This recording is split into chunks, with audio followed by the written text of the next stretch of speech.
Congress leader Manish Tiwari joining us. Manish, this question going out to you that now Lakhvi is a free man. Do you think it's the major failure of the Modi government today? Absolutely. That goes without saying. It's a non sequitur. The Narendra Modi government waxed eloquent about coercive diplomacy throughout the election campaign last year. And the moment they came into government, they have done a complete U-turn. So when the BJP-PDP government in Jammu and Kashmir releases a person like Masrat Alam, the signal that you send across the border is that you're not tough on terror.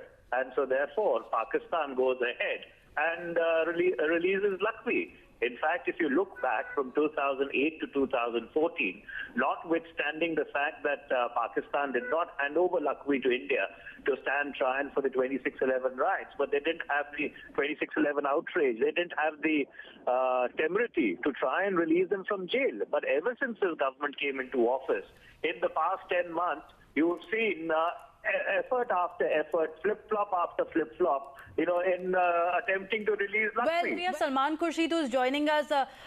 Mr. Khurshid, thanks for joining in. Your first reaction on Lakhvi walking out of jail. We also have GVL with us at this point of time, who has said that it's because of the NDA government's efforts that he was detained so far in the prison. Well, I must say that the word that comes to mind is shocking.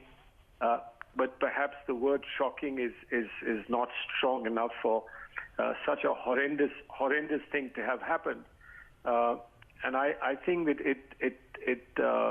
it's ridiculous for anyone on behalf of government or anybody to be saying that we managed to keep him there for so long.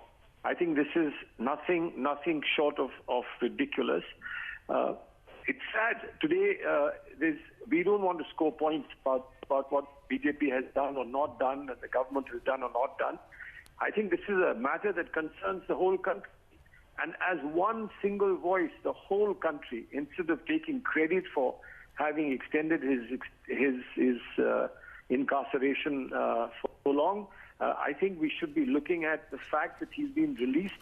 And as a nation, one voice, we must express our deepest distress and our anguish at what has happened, and to put completely out of any consideration the efforts that have been made, timely efforts, now one by one, to try and score some points about having improved relations with Pakistan.